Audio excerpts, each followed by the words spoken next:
Kia ora, g'day, welcome back once again, here with part 3 of my reaction to Mr. Harry Moffitt on the Mark Boris Straight Talk podcast. So let's jump back in.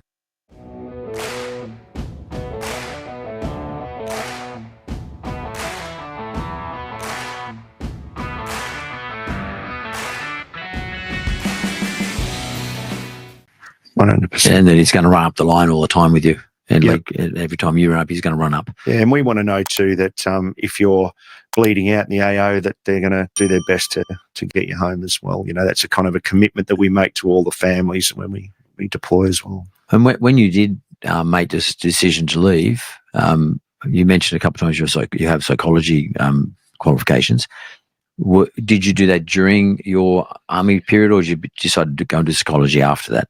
No, I took some advice of a man I call my kind of second father, Gary Kingston. I've mentioned him a lot in the book.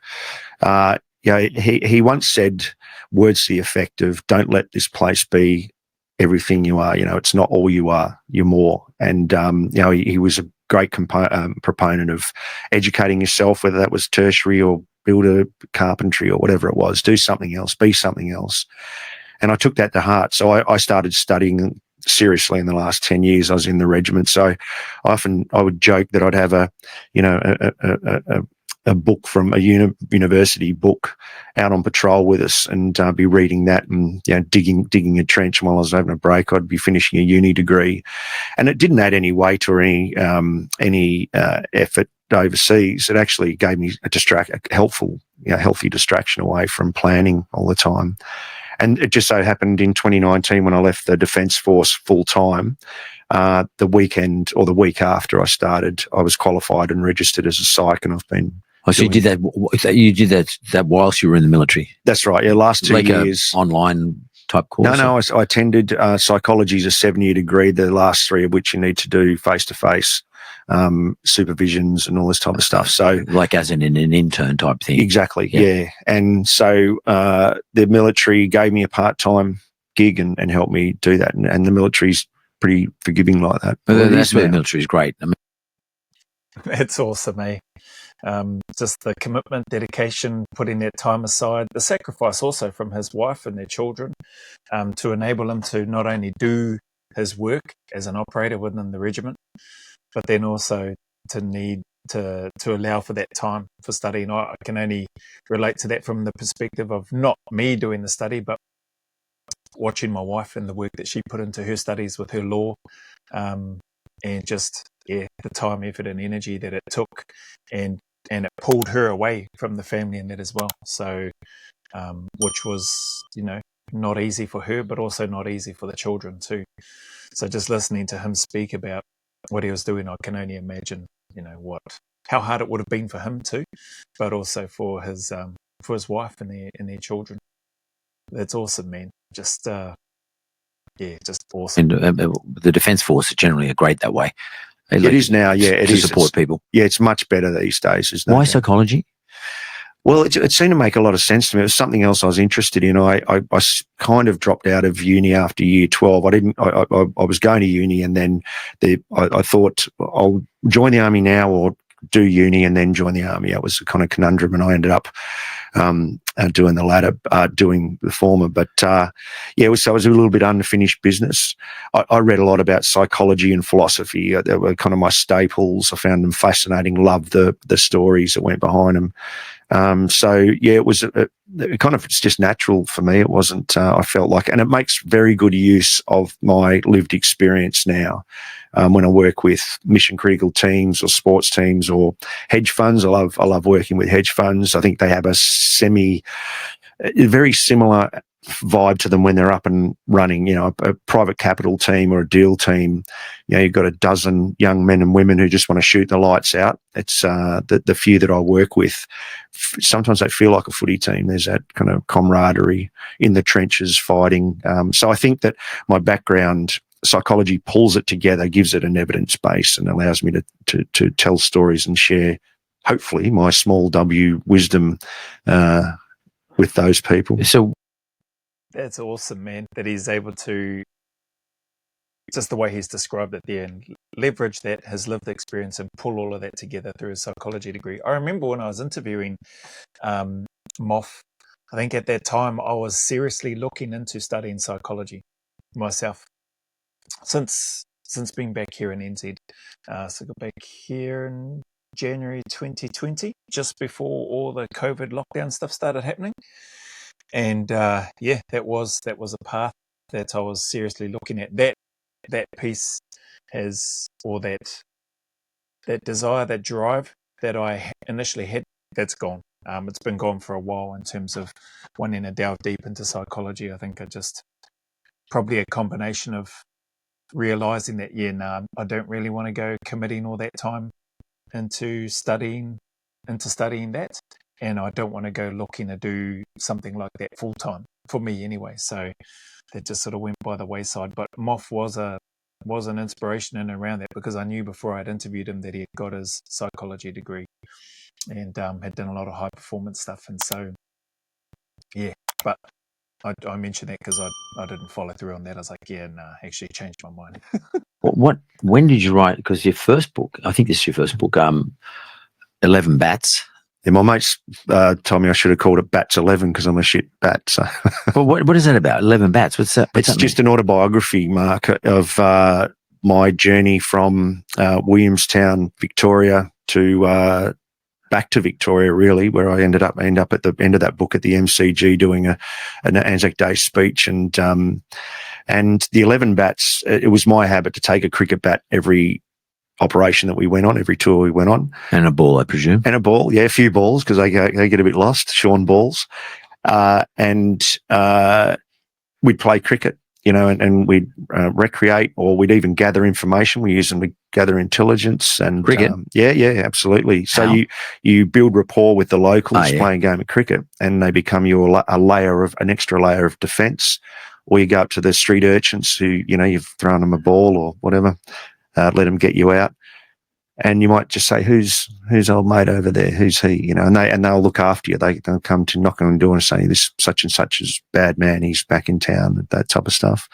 When I was looking after Alfredo Renato up in the hills of Malbisi in Timor Leste, he was the protagonist and antagonist. He headed the militia up there. He was the most interviewed person on the planet at one stage. CNN, ABC, Fox, everybody was coming to interview him, and there was a conga line.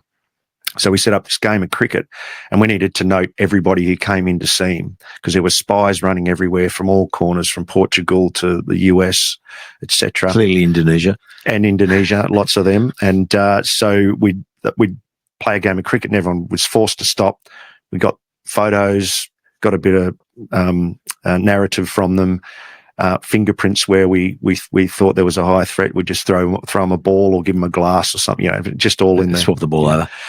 So there was all that kind of carry on. So that was your sort of is your go-to. The 11 bats being a cricket side. That's right. 11 men. Yep. 11 bats. But you've played around with that because is that something that was your common denominator, I guess.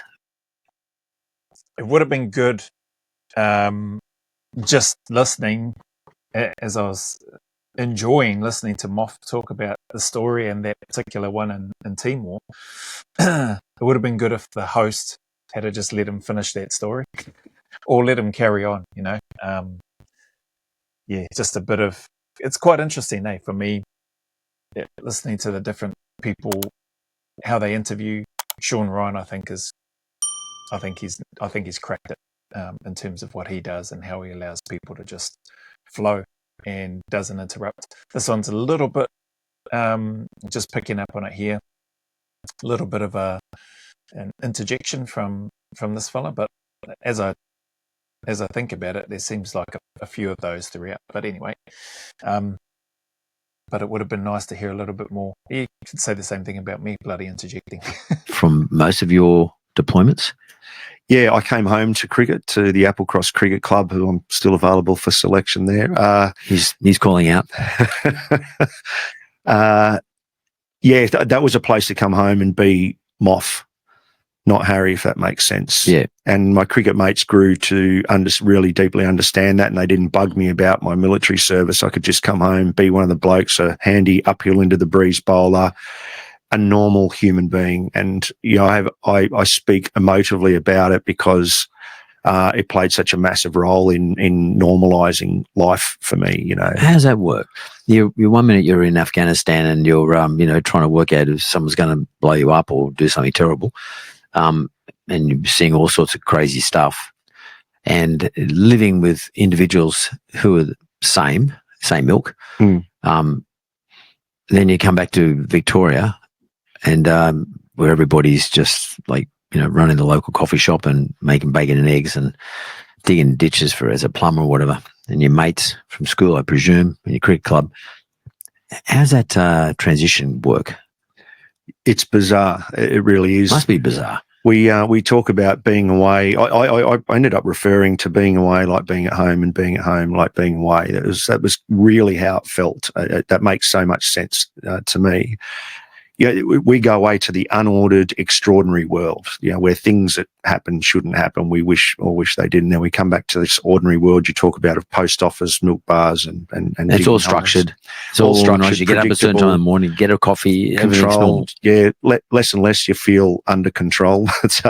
But yeah, so I remember walking the streets of a far off country, being one of the most dangerous jobs I'd been in decades or in years, on a Friday night. And I knew I was leaving in the morning. We'd finished up. I did the handover, got on the plane and got home. And on the Sunday, I was sitting at home, the family dinner in Australia, with the kids and Danielle, my wife, and we were having broccoli mashed spuds and lamb chops. That was my welcome home dinner, always my favourite dinner. And the kids are arguing, and I just caught myself thinking, what the fuck? What's just going on? My head's still there because I'm going, I wonder if Jono got to old mate in time, and I wonder if anyone got hurt on that particular part of the mission. I knew, and it takes a week or two just to stop wanting to, is everything okay? Do you need a hand? And you're walking the streets or jumping in and out. So it's a very, very hard transition. But my wife worked out very early on that I needed to get down to the club pretty quick. That was, it was a bit of a source of tension early in that period, but in my career, our marriage. But it's remarkable how well that social setting would buffer those. It would bring me back to earth. It's like a decompression. Absolutely, mate. It's a perfect word for it. Yeah, decompressing. And so when I go back and mentor young men now, I talk about your third thing. Your first thing's your family. Your second thing's your vocation, and really they get just wound up together inextricably. But you need a third thing, and that is you. Bugger the family, bugger the vocation. Where can I go just to be the real identity inside of me? Because in a lot of ways, the SAS facade, if you're not careful, it takes over. Yeah, you become that. And that's... Grammarly helps me get the best grades possible while depleting the least amount of hours of my week. This sounds strange. Let me say that's not an identity you want to carry around with you forever. That's something you want to be able to slip in and out of. And that's an agility that we talk about now, which is a discussion that we never had. And I think it's a really important discussion. That's an interesting point. In terms of particularly business people or people, just people generally, when it comes to remaining relevant to society, if you see that as an important thing, that to some extent means that you can then follow how society is changing as opposed to just sticking in one spot and just being that person you think you are. Like our brain is interesting, and you being a psychologist know more about this than me, but our brain's very interesting in terms of how we build a story about ourselves, and everything we do, it then ends up becoming affirmation of the story we build about ourselves. And then sometimes we end up just living that life and get stuck, as opposed to making use of plasticity of our brain and of our life. I love the word stuck, by the way. It's the perfect word. Stuck in time, stuck in character, stuck in family, stuck in event or trauma, whatever it is. Including trauma. It's a perfect word. Including trauma. And a lot of people suffer from this. Yeah. And but our brain does have plasticity, and which basically means I can change things and change the story about myself and start affirming the new story about myself. And people often ask me about how do you stay relevant given changes? Like, one stage I worked at a law firm and I had a mortgage business, and then I do broadcasting, this type of stuff. And how important is the willingness for an individual to be able to, you've done it, to be able to, I might use a technical term, but use our brain to actually stay relevant, not me being relevant to an audience, just me being relevant to society. What can I contribute to my society? Not everybody, but my society. How important is that as a technique?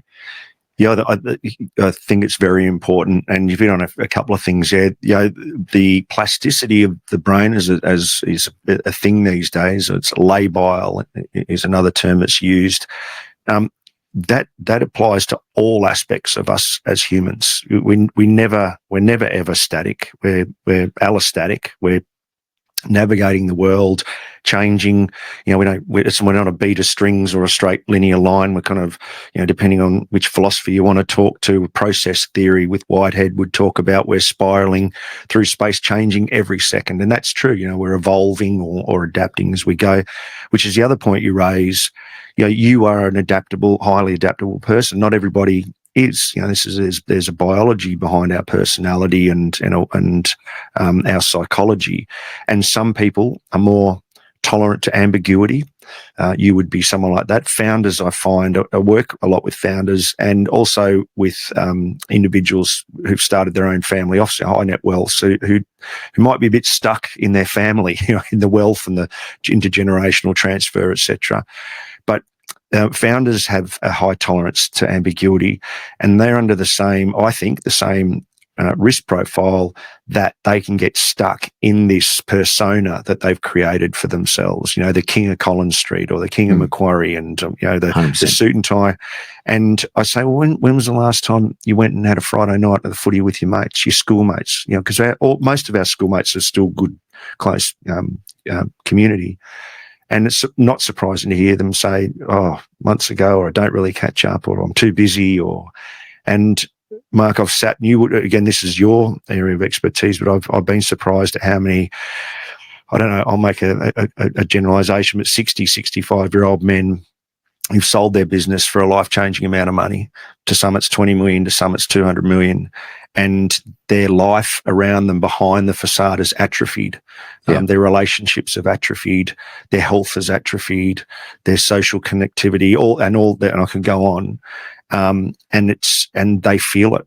They feel this, like a sense of loss almost, or regret, or then it's not as a happy time as they had been imagining. I shouldn't laugh, but it's so I don't think it's just, no, it's real. It's very real, and so I don't think it's necessarily just the remit of veterans or sports athletes. Have the same thing. Big time. For every 100 athletes, one of them will make life-changing money and means. Or become a TV presenter. Or a TV presenter, exactly. But the other 99 who have sacrificed everything to on the journey won't have that. So this is. What do you say to them? Well, you've got the very first thing any human needs to do if they want to change is do a nav check. Where are you at right now? And let's be realistic. But at what point? Like before they get to the retirement point, or? Well, I can only go.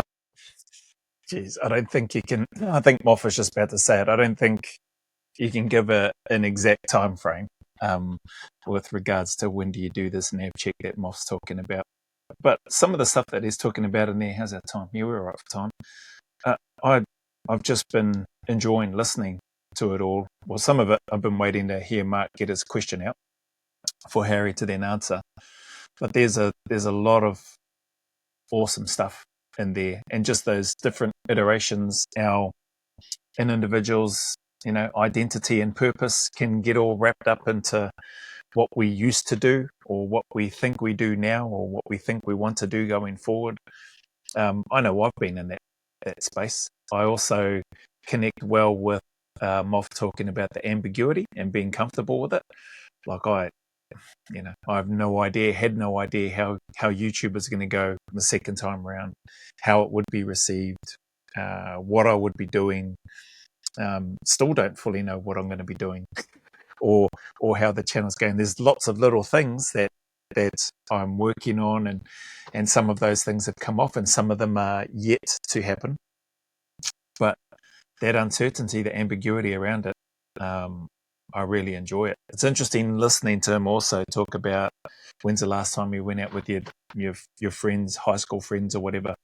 I think I've got really good high school friends, but we're not in the same town. A lot of them are in Gisborne, where I grew up, and I'm here in Wellington. Prior to that, I was up in Auckland, so I haven't seen them for a number of years now. It's 2018 would have been the last time I caught up with them, and like they're good guys. What do I have as that other thing? Well, I personally have YouTube, my training. That's that other thing whereby I can just, to use Moff's words, forget the family, forget the vocation, or whatever it is. So for me, the YouTube space and what it is that I'm doing, my family, my wife's working anyway. Kids have been busy, although the kids are on school holidays, and there's that time and opportunity just for me, just to be in my own space and in my own head. And yeah, I get a lot out of that anyway. But anyway, I digress. We'll jump back into, they're talking about the importance of community and connection. So finding that third thing is what I really like, or is what I really have liked, what I've heard Moff speak about. When they first come to me, if I'm working to them, and I do a bit more of that than I would have expected these days. But it's a reality check, a fish slap. Mate, wake up. Let's where are we at? And there's any number of means. And I'm from the Maslow kind of school of psychology, where I'm not there to provide solutions, and no psychologist should be. We're here to get it out of you, as Plato says. All information exists within us. It's just up to us to find it. And so I become the midwife. I like that. I think that's I can connect with that. I mean, I don't know the Maslow and the Plato and all that sort of stuff of what Moff has just spoken about, but I can connect with what he said. The answers are within us. I definitely feel like that for me. Although sometimes, definitely, there's been moments where I've felt lost, felt vulnerable, felt like, man, what do I do? What I've found or discovered for me is some of it, I think, is partly my stubbornness, but also my genuine desire to want to get over that hump, or to get out of that rut, or to just, sort out whatever the struggle and drama is that I'm having at the moment with myself, or this thing that might just be doing my head in for whatever reason. So I can connect with that in terms of what Moff is saying, that we have the answers within us. And each time, as I've strived to be consistent, persistent, disciplined, stubborn, you might say, things have worked themselves out and things have come around. And I think that's why I connect with that. And I think we all have that ability within us. If we have that desire to want to make those changes, or we have that desire to want to do something else, whatever it is, wherever it is that we've come from, I personally think we have the means and the ability to be able to do that, to navigate our way through and work it out.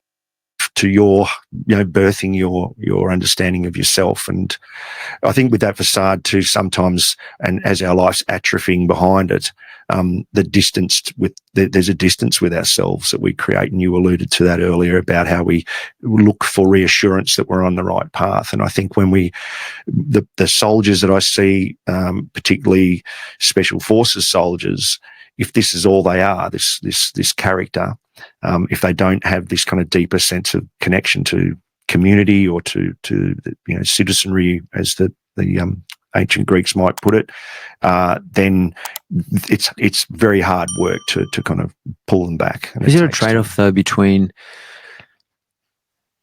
And I have no idea, but I'm just wondering, is there a trade-off between the effectiveness of particularly a specialized soldier, like an SAS person, and their identification of themselves as being this person?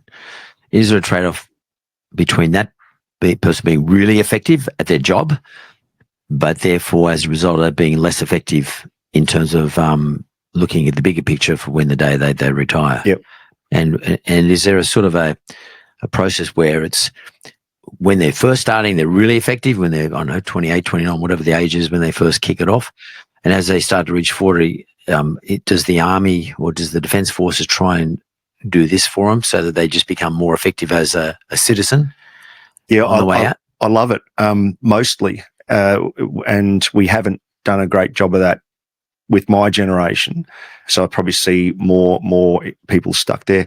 In fact, what you talk about is exactly what the book is about. Oh, cool. It's about the fourth pillar is the philosophical pillar. The other three pillars in any high performance program on the planet are built largely around the three pillars: physical, psychological, and social pillars. And that's whether they mean to or not. And so the fourth pillar, I argue in the book, is a philosophical pillar. To your question, we can do both at the same time, and we can learn from the Greeks here, the agogis of the ancient Greeks, whether they be the Spartans or going back further pre-Socratic Heraclitus times. When they grew warriors or soldiers, they went off to these agogis, and they were schoolhouses to train not only military martial skills, but they learnt erudition, history, geography. They learnt storytelling, dance, poetry, and the reasons for dance and poetry. And they learnt about a respect for life and how to take a life, and the respect for that life and how they're not in competition. I just noticed the time here. Love listening to what Harry's talking about here, and here is an example, in my opinion, of the types of men that I had the privilege to serve with. Moff being one of them. We weren't in the same squadron, but we were briefly together when he came back to the regiment. Still saw him around the traps, even though we were in different squadrons after. But my experience of my time in SASR was surrounded by men like Moff within my squadron. Men with honour, men with really good values, men that, that's why it has hurt to a degree when I've seen the regiment's name dragged through the media, when I have heard of a person, i.e. Ben Robert Smith, who I know and who I still consider a friend, of his name being dragged through the media with regards to allegations of what it is said that he has done by other, I don't know whether they're all badged operators or whether it's support staff and operators that were on deployments with him and his team. So, that's that part I have really struggled with. But as I've mentioned, I have a bias towards there, but my bias towards the regiment and why I tend to speak the way that I do in and around it, and the people within it, is because of my exposure to people like Moff. There's a whole bunch of names that I could rattle off just in my squadron. Like Wayne Weeks would be one of those. I can mention his name because he's already out of the regiment. He's done a podcast on the True Blue Conversations podcast, I think it is. But an incredible guy. Dan Cooper, interviewed him. Harry Moffitt is another one. There are a bunch of people out there, and it's not just from Moff's generation. I'm just saying I was fortunate to serve with people from obviously Moff's generation, as well as those that come through my time when I went through, and some of them that are still in there now. And they are, my experience and exposure to them, they're good men. They wouldn't have tolerated or put up with people thinking, or a person or people thinking that they are above where they actually are. And what I mean by that is they wouldn't have put up with people that thought they could just do what they wanted. And so that's why I speak the way I do about the regiment, and why my I suppose you would call it loyalties, why my loyalty to the regiment is still strong. And I think it would still be that way even if the day comes where there are unfortunately some guilty verdicts that may come out. I don't know if there's going to be. Like I said, I don't even know if there are investigations still actively ongoing, or what stage those investigations are at. Again, I wouldn't blacklist the whole regiment. on the actions of what may be based on the allegations and or the actions of what sounds like a handful of people, if those things are true, that is. But anyway, I've rattled on enough, but really enjoying listening to Moffitt. Like I said, it'd be nice to hear him speak more and hear less of me and hear less of the host. But anyway, I'll take it. There's only about 11 minutes left of this actual interview to go, so I'll wrap that up, I think, in a fourth part and when we come back. So if you made it this far, thank you very much for your time. Appreciate your support. As always, the message is the same. Anybody going through any hard times, difficulties, challenges, if you're struggling with who you are, your identity or your purpose or where you're at, if you're needing to do a nav check like Harry Moffitt has spoken about here and have a fish slap moment and get real with, where you're at and what you want to do, etc., then man, I just encourage you to do that and keep turning up and keep staying in the fight. Put one foot in front of the other and take one day at a time. I promise you, you'll work it out. Things can do and will get better. If you need to ask for help, ask for help. And know that it's okay to not be okay. So as always, go always a little further. Remember, who dares wins and who cares wins. And until the next video, there's a big mana wave coming from me to you, filled with my aroha, respect, appreciation and gratitude for you all.